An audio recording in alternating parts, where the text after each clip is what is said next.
Your host tonight is...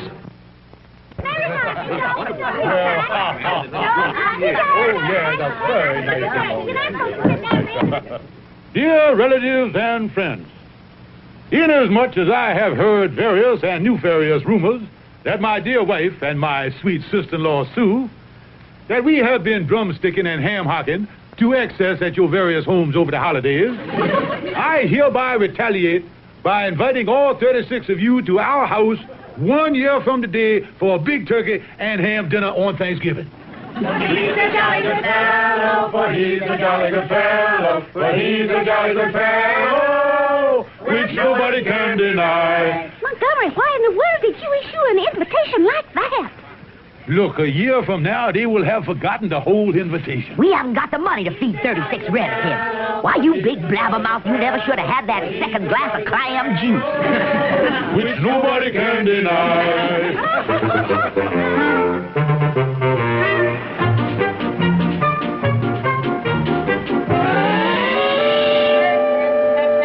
All right, Mr. Big Mouth, tomorrow is Thanksgiving. Yeah, and we're going to have 36 relatives here at dinner.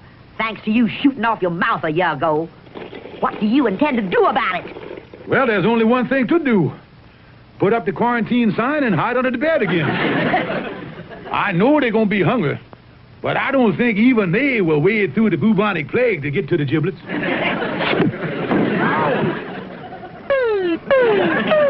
Montgomery J. Claxon, I'm not going to be disgraced in front of all our relatives. You go out of here right now and come back with a ham and turkey dinner, or I'm going to take our marriage license and turn it into the paper drive. Now, wait a minute. I don't have the money to buy food for these 36 relatives. Then you better find it.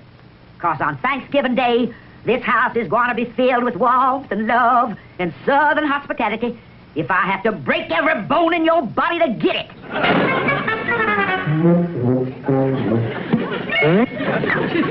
Well, I'll do the best I can. But as General Lee said at Gettysburg, I've had better days than this. I need at least $50 for the dinner. And after all, there's that old proverb, what good is a friend if you can't jip him? Come in, it's open. Hi, Calvin. What are you doing up here anyway, Colonel? 'Cause I'm worried about you spending this gala Thanksgiving holiday season alone. You know, it made me sad. It did, huh? Oh, yeah, Calvin. Me and Maggie Bell and Sister Sue was talking about you only this morning. About you spending the holiday up here, all alone in your room. Well, come to think of it, it does get lonely now and then. Sometimes I regret setting those rat traps. But what are you driving at, Colonel? What am I driving at, Calvin? I'm inviting you up to my place for Thanksgiving dinner with all the gracious Claxon clan. Well, now, wait a minute, Colonel. Well, how much is the price? Well, what we call a season ticket, son, comes to about $50. I'd like to come, but all I got is $3.25. I'm afraid I can't afford your generous southern hospitality this year. Well, now, to tell you the truth, Calvin, I don't know whether we're going to have a dinner or not. I'm in a spot. I've invited 36 relatives for dinner, and I don't have the wherewithal for the grub withal. So unless I get some free food from someplace, I'm in big trouble. You know, Colonel, I saw an ad in the paper here this morning. Free food. Let me see where that is. Here we are. Yeah, give me that paper. Look at that. 75 pounds of free food, including ham and turkey, with the purchase of a $375 deep freezer. That's no good, Calvin. In order to get the free food, you've got to buy the freezer. Yeah, you haven't got 375 smackers. Yeah, the trouble, wait a minute. I just noticed in the small print here. Here in the ad, it guarantees within 30 days of purchase. If the customer is dissatisfied, your money will be cheerfully refunded. Calvin, that's my angle on getting the free food. Come on, we'll get right down to the deep freezer store. You think this thing is going to work? Work is the greatest idea in the world, Calvin. Okay, but the last time you had the greatest idea in the world, we ended up spending the weekend as guests of the local gendarme.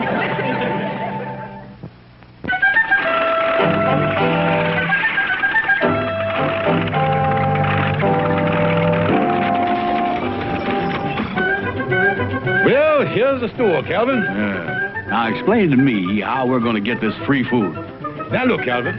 I give the fella this no-good check here for $375. We take the freezer home, and we takes the food out of it. Then we brings the freezer back to the store and get our money back before the man has a chance to put this check in the bank. Now, if that's not a great scheme, I'll eat my hat. Yeah, well, you better get out to bicarbonate. I think you're going to be nibbling on your fedora before this is over. Oh, here comes the fella now. Watch the old colonel go into action here, boy. May I help you, sir? Indeed you may, sir. I am Colonel Montgomery J. Claxon of the Nashville Claxons, Colonel ex officio of the Breckenridge County Zouaves. That's all him. I'm just plain Calvin Burnside. Well, how do you do, both of you? Yes, mister. We would like to buy one of those deep freezers like you've got advertised in the newspaper here. The kind with the free food and the cheerful refund and guarantee. Oh, yes. We give the free food and the guarantee with all our models. Now, here's a lovely model here. It combines the best features of the... We'll take it. Here's the check. Well, you certainly made your mind up in a hurry. This certainly is a fast deal. You not kidding, mister. It's an old Southern custom. Just one more question, mister. When does the store close? At 5:30. It's 5 o'clock now. What do you think, Calvin? Well, we might strain ourselves, but I think we can make it. Be seeing you. Pleasure to make your acquaintance, sir. Well, thank you.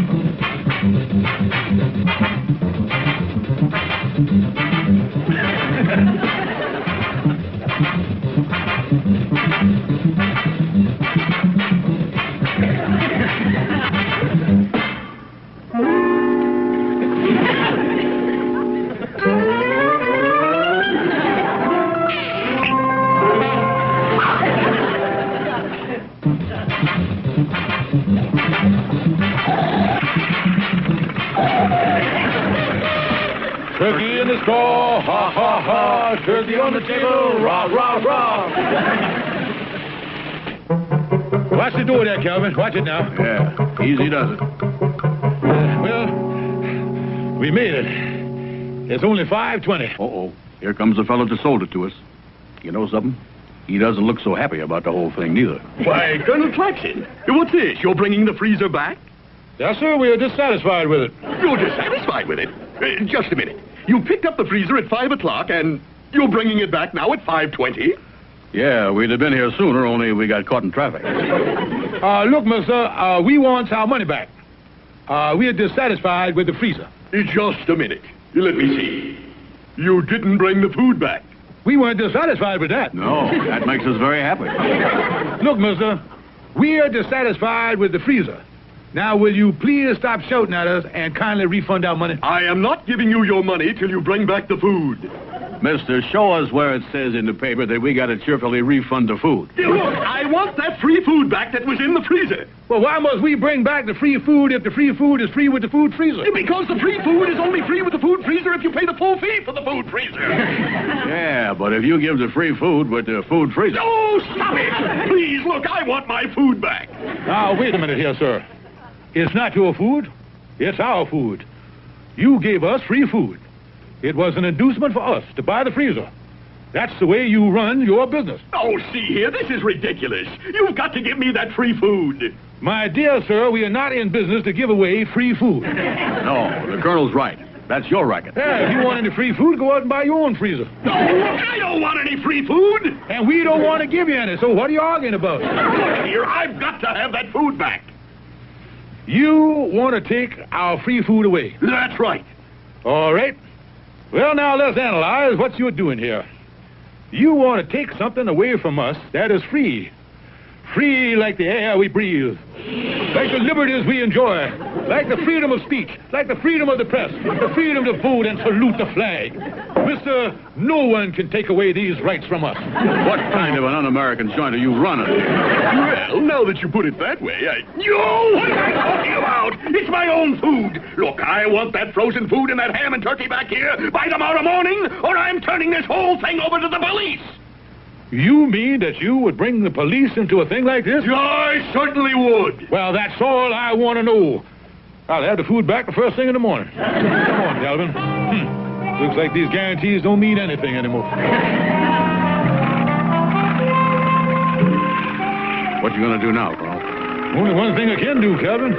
I'll wait till Maggie Bell and the sister get to sleep tonight, and then I'll take the food out of the icebox.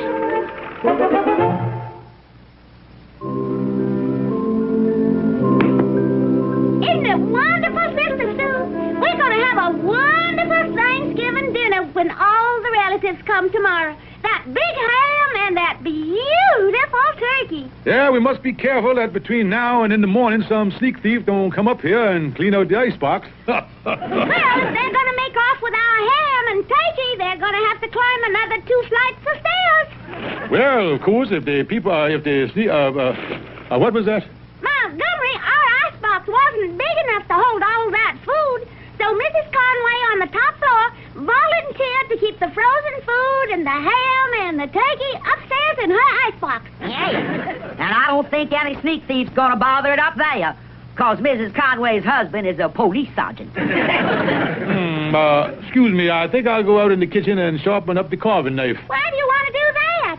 The dinner isn't till tomorrow. I know. But first thing in the morning, I may have an appointment to cut my throat.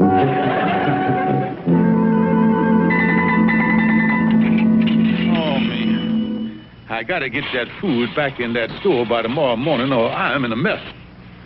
I'll never get it out of Mrs. Conway's apartment. And her husband is a policeman. Hello, Oliver Wendell Clutch speaking. Hello, Oliver. Am I disturbing you? No, you're not disturbing me. I was just watching television. Do you know they actually have people on there talking like animals? It is completely unbelievable. I'm sure it is, but I'm in a mess, Oliver. I gypped a fella out of a ham and turkey and a whole lot of frozen food. Now, he says if I don't bring it back, he's going to make trouble for me. Well, only one thing to do. Take it back. I can't. Maggie Bell stored the food in Police Sergeant Conway's icebox. Police sergeant, eh? Colonel, you'd better not tamper with that refrigerator in person. What you need is some puffy poltroon to purloin the poultry. What do you mean? A real jerky to swipe the turkey. Yeah, Calvin's in this mess up to his neck. And I might as well push his head under the quicksand. Thanks a lot, Oliver. You're welcome, my friend. And the next act on our big shoe tonight is an act I just brought over from Europe. Let's really hurt for 'em, big folks. Fifi the poodle and our performing people. How does he get away with that stuff?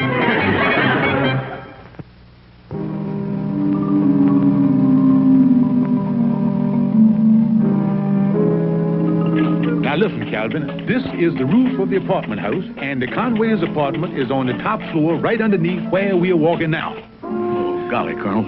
It's awful dark up here. Now, explain to me how we're going to get into Sergeant Conway's kitchen. This skylight is right over the kitchen. We are going to lift the top up, and that'll give us a perfect way for you to get down in the kitchen. Now, wait a minute, Colonel. You started out with we and us. But somewhere near the end of that sentence, you past participled me up the creek again. I'm not going. Now listen, Calvin, let me explain the plan before you go off half-cocked like some Yankee. When you get down in the kitchen, I'm going to lower this basket down to you on the rope. All you got to do is to put the turkey and the ham and the frozen food in the basket, and I'll haul it up. You see, I got the dangerous part of the job. You're up here, and I'm in the policeman's kitchen. Explain to me how you got the dangerous part of the job. Simple, Calvin. I'm up here. Now suppose something happens. I'm trying to get away. I might get panicky and run off the edge of the roof. But you, being trapped down there in the kitchen, you won't be able to run any place and hurt yourself. Yeah. Well, now, that's mighty thoughtful of you, Colonel. Come on, let's get the skylight open. Hello, Claxon residence. Mrs. Claxon, this is Sergeant Conway upstairs. You know what your husband is doing up on the roof of the building? Montgomery? On the roof? Why, no. Well, I saw him and that fat friend of his going up there a few seconds ago. I haven't any idea what he's doing up there. But I think I'll just go up and have a look around. Say, Calvin, how you doing down there in the kitchen? Fine, Colonel. I'm just beginning to load the frozen food from the icebox into the basket. Just beginning. You've been down there 10 minutes. What you been doing?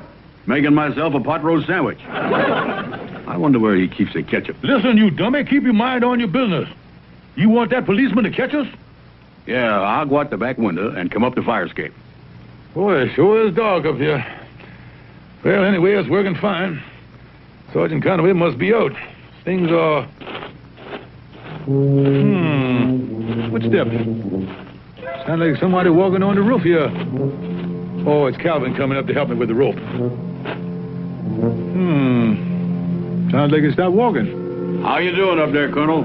Fine. Give me a hand with the rope and, That's funny. Calvin's feet are walking up here on the roof, but his voice is still in the kitchen. He must have left in an awful hurry. Yeah, that's what he did. That doesn't sound like Calvin walking. Those are the flattest footsteps I ever heard. But it's got to be Calvin up here on the roof. Who else? Colonel, I say, how are you doing up there? Calvin, where are you? I'm here. I know you're here, but are you here, or here, there? Colonel, I'm down here in the kitchen. Are you up there on the roof? Yeah, but son, what I wouldn't give to be home in bed right now. Sergeant Conway, fancy running into you up here on the roof. Sunbathing perchance? Claxon, what are you up to here on the roof? Me, nothing. I just, I went to, Claxon, I need an explanation. Well, I need one as bad as you do. You sure you're not up to something? All the way, Colonel, before that flatfoot Conway finds out what we're up to. Hey, wait a minute. There's someone down in my kitchen. Yeah, must be a sneak thief. My advice to you is to shoot first and ask questions later. Now, I'll get out of the line of fire before you start blazing away. I'll see you later. Claxon, I think we'd better go down to my apartment and talk things over. Yes, sir. Yes, sir. That's a good idea. Yes, sir. And the first thing I'm going to do when we get down there is call your wife. Call my wife? Tell me something, Sergeant. If I made a break for it, would you shoot me? Of course not. I thought I had a loophole there for a minute. I was going to run.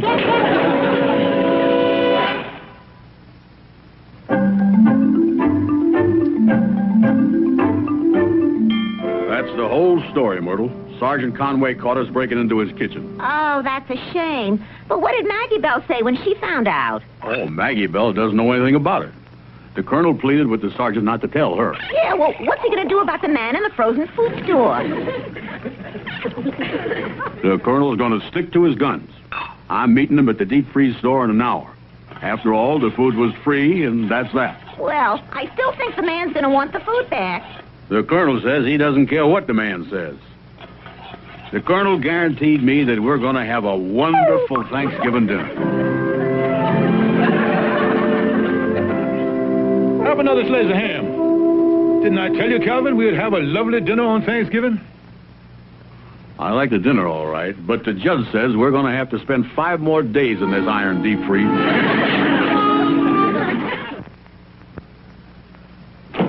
Hi, Colonel. Oh, hello, Calvin. Say, how did Maggie Bell and Sister Sue react to your little vacation in the Pookie? Well, they were pretty upset, Calvin. Maggie Bell said it was the worst family disgrace since Uncle Braxton Claxton was a streetcar conductor and the inspector caught him with his high-button shoes full of nickels. You know, I've been thinking, Calvin, where we went wrong trying to get that free food without buying the freezer. The next time, what we ought to do is to buy it on installments. And when the time payments come due, we adjust... Calvin. I say, Calvin. Hey. Calvin and the Colonel was brought to you by...